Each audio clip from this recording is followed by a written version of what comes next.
ես հիմա տաքսիի մեջ եմ, գնում եմ Հանրապետական կուսակցություն, Մելիք Ադամյան փողոցի վրա գտնվող։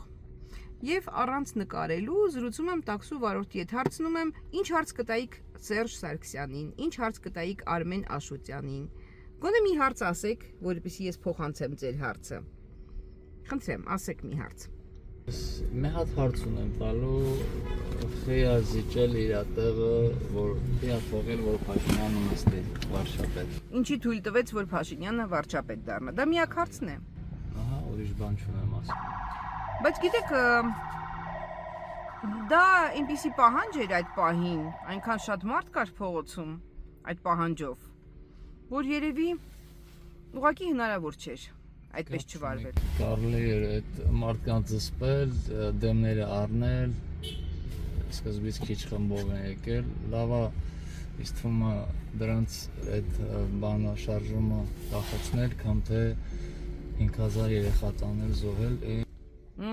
որ չթողնել։ Իսկ ինչու առաջացավ այդ շարժումը։ Դրա մասին մտածել եք։ Դժգոհություն է, ինձ թվում է, որ ժողովրդի մեջ շատ դժգոհություն կար, անարդարություն կար, երևի դրա համար էլ է։ Պարզ է։ Չգիտեմ, երևի այս հարցը ես չէի տա ինքս, բայց փոխանցելու եմ այս մարդու հարցը անպայման։ Գիտեք, մի բան ասեմ էլի իրենց կողմից, իրենց փոխարեն։ Եթե զսպած լինեին հեղափոխությունը, հիմա մոտեցնում եմ, որ լսվի ձեր ձայնը, եթե զսպած լինեին, դա լինելու էր ինչ-որ բռնապետական երևույթ, այսինքն դժվարությամբ։ Ահա, լինելու էր բռնապետության այսպես դրսևորում, եթե այդ հեղափոխությունը ամեն կերպ կասեցնեին։ Լավ չէ բռնապետությունում ապրես, կամ բայց հայրենիք լինի ու այդքան զոհեր չլինի։ Հասկացա։ Դե հիմա ինչ է, բայց լեսա բռնապետություն չէ։ Բռնապետություն է հիմա։ Բա ինչ է, սա պատկանում է մի մարդու, որտեղ ասում է իր ասածը անցնում է։ Որոշումները մեկ մարդ է ընդունում։ Մեկ մարդ է ընդունում։ Եղած թե դատարանում, թե դատախազ, թե դատավոր, թե յուրաքանչյուր բան։ Ամբողջ հարցն է, որ 18 թվականին մենք չէինք կարող իմանալ, որ լինելու է այդպիսի պատերազմ, որ լինելու են այդքան զոհեր։ Դե ինչ, քիչ ճանապարհ մնաց, ես շուտով կհասնեմ կուսակցություն եւ ահա ես հասա Հանրապետական կուսակցություն, տաքսու վարորդի հետ զրուցելով քաղաքական հարցերի մասին, նա չուզեց նկարահանվի, բայց ստացել եմ իր հարցերը փոխանցել։ Ներս եմ գնում։ Բարև ձեզ։ Ես լրագրող եմ։ Շաքե Աղոյանն եմ։ Խնդրում եմ ինձ ուղեկցեք պարոն Աշոտյանի մոտ։ Պայմանավորված եք։ Կարելի ասել այո։ Ձեր անունը ինչպես էր։ Շաքե Աղոյան։ Սպասեք։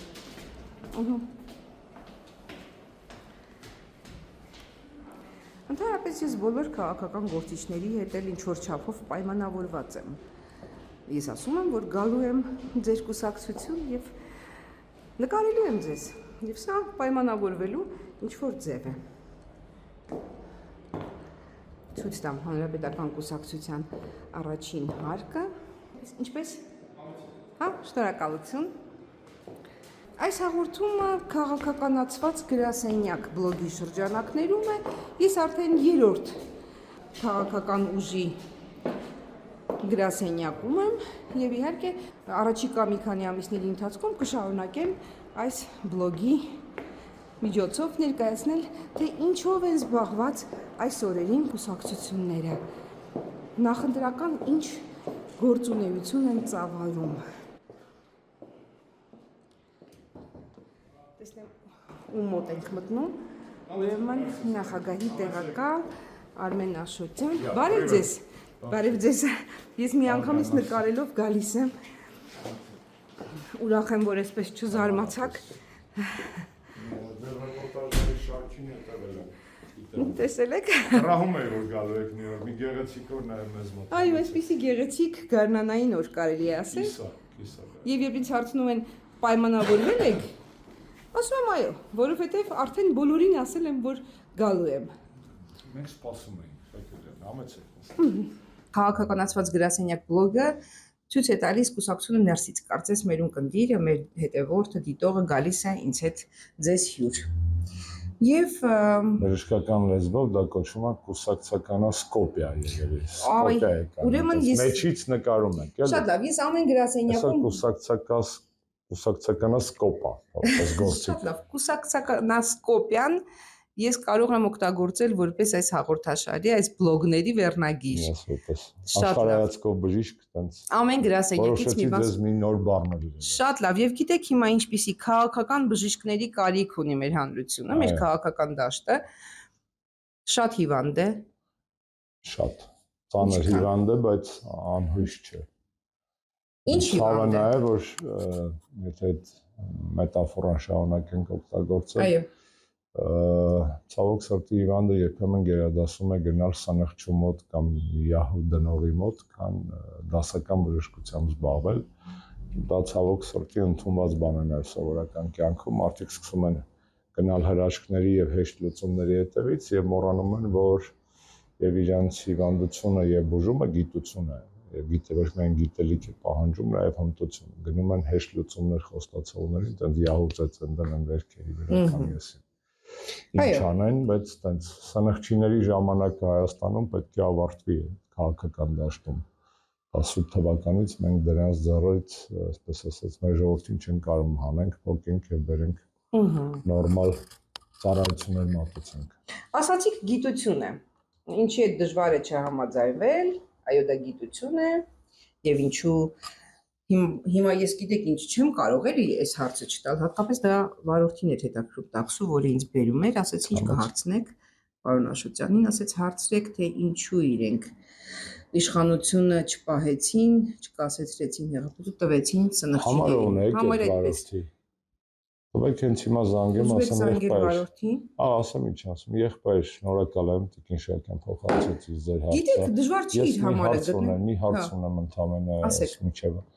Իսկ մեր այդ հարգարժան ընկերով ձեզ բարեաճեց դերասենյակ 18-ի հետ ապրիլ-մայիսների ուր Հիմա կասեմ դուք կտխրեք։ Ում կողմից է 18 թվականին նա Ղարաբաղում էր, Ստեփանակերտցի էր երիտասարդը։ Այո, արցախցի էր եւ ճիշտ ասած տխուր բաներ ասաց ինձ ասաց որ իրոք տխրեցի այդ տեղափոխման փաստը եւս մեկ այնպես որ միշտ չի որ կարող ենք հարցնել դու որտեղ ես 18 թվականին կարող ենք նաեւ որովհետեւ ցավոք սրտի Արցախում նույնպես եւ կյանքը դա է ապացուցում 18 թվի այս էյֆորիայի ամբողջ ծանրությունը շատ ու շատ մարդիկ չհասկացան։ Շատ լավ, բայց գիտեք օրինակ 18 թվականին որտեղ էի այլապես պետքա որ ցույց չտայինք միասին այն զարգացումը որ Արցախ-Հայաստանը եւ վերջ բացականչությունը Ստեփանակերտի կենտրոնական հրապարակում դառնար ճակատագրական։ Ну ես իհարկե հասկանում եմ բանակցային։ Հիշում եք, չէ՞ ինչպես բացատրեց Փաշինյան, ասաց ես այդպես ասացի, որովհետեւ ես հայրենասեր էի։ Գիտեք, եթե նա իրոք հայրենասեր էր, ապա այդպես ասելուց հետո պետք է ամեն ինչ անել, որ այդպես լինի։ Երկրորդը, երբ որ այդպես չեղավ եւ եղավ հակառակ ու շատ վատ պետք է Կարասը Ժորժ ջան կներես ես ուզում էի չստացվեց ես գնացի եւ խոստանում եմ այլևս երբեք քաղաքականությամբ չզբաղվել այդ դա կլիներ հայրենասիրություն օրինակ հայրենասեր էր Ավստրիայի նախկին կանցլերը որը որ լինելով շատ հայտնի շատ պերսպեկտիվնի երիտասարդ քաղաքական գործիչ իր նախարարներից մեկը պարզվեց ավստրիական մի թերթում ֆինանսների նախարարության հայտարարություններ տպել տալիս փողով, որի դիմաց այդ թերթը լոյալություն էր խոստացել, այդ սկանդալը բացահայտվեց, վարչապետը ոչ մի կապ չուներ, բայց հենց ասաց Ժողովուրդ ջան, կներեք, ես ձեզ խոստանում եի մաքուր կառավարություն, բայց sense բան ա եղել կառավարությունում, ես բարոյական իրավունք չունեմ։ Ուզում եք մի բան էլ ես ավելացնեմ ձեր Հունաստանի տրանսպորտի եւ ենթակառուցվածքների նախարարը մի քանի տարի առաջ։ Գնացքի վթարից հետո, երբ որ ինքը դրանում մեղավոր չէր, ինքը անձամբ որպես նախարար։ Այդտեղ շատ դեպքեր կան։ Հրաժարական տվեց ասելով, որ կան զոհեր եւ մենք այլևս չենք կարող ապրել այնպես, կարծես ոչինչ չի եղել։ Այդպես էր նաեւ Իսպանիայում Վալենսիա ջրհեղեղներից հետո, երբ որ ոլորտի պատասխանատուները հրաժարական տվեցին ու գնացին։ Այդպես էր Դանիայում, երբ որ պարզվեց, որ կորոնավիրուսի ժամանակ կար մտավախություն, որ նոր կաներ, այսպես ասենք։ բան են անում, տարածում են կորոնավիրուս, իսկ դայնան հայտնի էր այդ նորկայի մեխի, այսպես մորթու արտադրությամբ, նրանք դրեցին մի 20-30 միլիոն նորկա այդ կրծողներից, այս թանկարժեք որդիով կրծողներին վերացրեցին։ Հետո գիտնականները պարզեցին, որ նորկաները չեն տարածում։ Եվ այն կառավարությունը դրա համար պատասխանատու էր 20 միլիոն նորկաների սպանդի համար կորոնավիրուսի։ Հրաժարական տվեց, գնացին արտահերթ ընտրությունների, այսինքն հայրենասեր է Փաշինյան այս օրինակների հիման վրա։ Դե ինքը հենց հարցն է ասելու է ես հրաժարական տվել եմ։ Չի տվել հրաժարական։ Քաղաքականությունից էս այն մեղքն է, որը մահացում է։ Այսինքն ինքը հրաժարական տվեց, բայց չտվեց։ Դա հրաժարական տալը իր այդ պահին ընդհանրապես քաղաքական, այսպես ասած, քայլ էր, քաղաքական, կներեցեք նախաբանա։ Այո, պարոն նախագահ։ Հա, այսա, կներեք, Այսինքն դա կներեք նախագահ։ Եթե դուք գնում եք նախագահի մոտ, խնդրում եմ ես էլ գամ ձեզ հետ։ Հա, կարող են գնալ։ Հա, խոսելով գնանք, հա։ Խոսելով գնանք։ Չմոռանանք ինչ էինք խոսում, որովհետև քաղաքական մանևր էր, որը անազնվության հետևանք էր, ոչ թե հայրենասիրության, այսինքն մեր նկարագրած օրինակները այնպեսին են, որ այն ինչ որ Նիկոլը բերել է հայ ժողովրդի գլխին, 21-րդ դարում ինձ հայտնի չի, այս կողմից։ Ինձ հայտնի չի որևէ մի ղեկավար, որևէ մի պետությունում, որը այդքան արհավիր բերի իր ժողովրդի գլխին ու մնա անպատիժ։ Ու գիտեք, միջնադարում, հին դարերում անպատվությունից մարդիկ ինքնասպանություն են գործում, հա, նույն Կլեոպատրան, որպեսզի փրկվի նախագահ սպասում էր այդքան։ Կլեոպատրան, որպեսզի փրկվի անպատվությունից, գերադասեց օձը դնել կրծքին եւ մահանալ խայթոցից ու թույնից։ Չեմ ասում, չեմ դրդում ինքնասպանության, բայց ինչ էր։ Ամենից Պարոն նախագահ, բարև ձեզ։ Բարև ձեզ, պարոն նախագահ։ Ես առաջին անգամ եմ ձեր սենյակում, բարև ձեզ։ Ինչպես եք, պարոն նախագահ։ Պարոն երրորդ նախագահ, ես այդպես եմ դիմում։ Նախկին նախագահներին իրենց թվով, որպեսզի հասկանալի լինի, եւ այն դեպքում իհարկե նախորդ սահմանադրությամբ նախագահներին, որովհետեւ այսօրվա նախագահի գործառույթը չեմ հասկացել։ Այսօրվա նախագահի գործառույթը սահմանադրության հետևելն է, որպեսզի բոլորը Դե հետևում է։ Իհարկե չէ։ Դե դրա համար եմ ասում։ Ոչ ես մեկը, ոչ դրա նախորդը կներեք նախագահ։ Պարոն երրորդ նախագահ, ես ինչու եմ այցելում կուսակցությունների գրասենյակներ, ուղղակի ես այսպես եկա Աշոտյանի հետ ձեր սենյակ, որպեսզի հարցնեմ այս աննախադեպ նախընտրական շրջանում ինչ տրամադրություններ ունեք, ինչ գնահատական ունեք այս ընդդիմադիր դաշտի հնարավոր ձևավորումներին։ Հիմա իշխանությունները ավելի շատ են վերլուծում ինչ է անելու ընդդիմությունը, քան ընդդիմությունը։ Ես չգիտեմ մնացածները ինչով են զբաղված, ընդդիմությունը մի գործ ունի անելու, իրար ոնց ասեմ, իրար ոտի տակ չքանդելու։ Գիտեք, թվում է ոչ թե ոտի տակ են քանդում, այլ լավ էլ իրար ծեծում են։ Հենց այդ եմ ասում, այդ դա չպետք է լինի։ Իսկ եթե դա շարունակվեց, ինչ ասեմ, լավ բանի չեն կարող սպասել։ Բանակցություններ կան, ցուցակի ձևավորում կա ձեզ մոտ։ Ոչ։ Դեռ ոչ, պարոն Աշոտյան, տեսնում եք, նախագահն ասում է։ Դուք ասացիք մտնելու ենք բարևենք դուրս հարցազրույցի վերածեցիք։ Ամեն չեք վախենում այստեղ որպես լրագրող գտնվել։ Ինչու, ինչ պետք է լինի։ Ինչ է։ Արմենը որ Մարեկն ու Վազգենը եկան ստեղ։ Ձերբակալվեցին տարան։ Դե հիմա թող ինձ էլ բռնեն տանեն։ Ես իմ գործը անելու եմ։ Ձեր նախագահության տարիներին ես եղել եմ նույն կարգի լրագրող, պարոն Աշոտյանը կասի, քննադատել եմ ձեզ,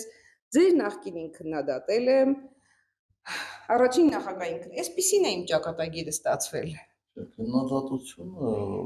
նորմալ երևույթ է, եթե դա զրպարտություն չի, եթե դա հորինված չի, եթե դա ոչ թե բարի նպատակներով է արվում, որպեսզի թերությունը վերացվի կամ այլ հայացք երևա տվյալ պրոբլեմի նկատմամբ, բայց Լրագրողը կարող է սխալվել, բայց միտումնավոր ձեր ասած դեպքերը իսկ ով է սխալից երաշխավորված, բոլորն էլ կարող են սխալվել, բայց երբ որ ամեն պահ մեկի մոտ տեսնում ես հա սխալվել, Հասկանում ես, Բնականաբար որ գալիս ես եզրակացության, որ ախորտեղ ուրիշ բան կա, էլի ոչ թե մարդկային սխալ։ գոնե մի անգամ կարող էր ճիշտ լինել պատահական։ Այո։ Պարոն նախագահ, գիտեմ, որ այսպես ձեզ հետ պայմանավորված չէի եւ դրա համար հիմա պետք է գնամ։ Հույս ունեմ, որ դուք բանակցային ինչ-որ գործընթացի մեջ եք եւ ընտրություններին մասնակցելու, չգիտեմ, պլաններ ունեք եւ ինչ ձևով, բայց դա դեռ չեք ասում։ Ոչ, մենք մեր պլանների մասին կհայտարարենք, թե ինչ ենք պատրաստում, բայց մենք պատրաստ ենք։ Եթե ինչ-որ մեկը ցանկանում է ինչ-որ բան իմանալ կամ բանակցել, թող գան բանակցենք, մենք որևէ տեղ գնալու ցանկություն չունենք։ Հասկանալի է։ Դուք սպասում եք ձեր Շնորհակալ եմ, կներեք, ներխուժման շնորհակալություն, համար։ լավ եք, այսա իսկական ներխուժում է, չէ՞, բայց ով կարող է ներխուժել, էլի հասկանում եք, դժվար է։ Իրականում չէ, դժվար չէ, ես հեշտությամբ հասա ձեր սենյակ, շնորհակալություն շատ։ Լավ մնացեք։ Ես ճանապարհեմ, հետո վերադառնամ զեկուցել եք։ Դժգոհ ինձնից։ Բացարձակ։ Բացարձակ։ Ես տեսնում եք, Մի երկու ավել հարց, որ ուզում եք բարձաբանել, ամաց։ իսկ ես գիտեք, ես էլ զարմանում եմ, որ իմ կամերան այդ պահին այնքան էլ լավ չէր նկարում, ես պատճառը չէի հասկանում։ Ինչ է Բայց պատճառը։ մատնահետք։ Վայ, Մատնահետք, բայց ոչինչ։ Նախագահը երևաց, նրա ասելիքը լսվեց, մենք հնարավոր չէ դա տեսանյութը մաքրել։ մաքրել, մատնահետքը, գիտեք, հետքերը դժվար են մաքրվում, ոչ միայն Ամաց է։ տեսանյութերից, այլ նաև քաղաքական Գիտեմ, որպես դատական կենսագրություններից։ լավ գիտեմ։ Այո, հետքերը, մատնահետքերը միշտ մնում են եւ այդուամենայնիվ, պարոն Աշոտյան, ես չեմ փոխվել։ Ձեզ խոստացա չխանգարել ձեր գործին, բայց լավ էլ եկա, խանգարեցի։ Ես էլ միամիտս դες հավատում եմ, որ չքանդել։ Եվ ընդամենը պատժվեցի այնքանով, որ Ինչ թվում պարքեվատրվեցիք կամերայի վրա կար էքսկլյուզիվ երկխոսության այո, կամերայի հնարավորություն։ վրա կար հեռախոսի կամերայի վրա տեսախցիկի վրա կար մատնահետք, բայց միևնույն է հետաքրքիր էր նախագահին աշխատանքի պահին այդպես անակնկալի բերել։ Պարոն Աշոտյան, մենք հիշում եք որտեղ կանգնեցինք զրույցը։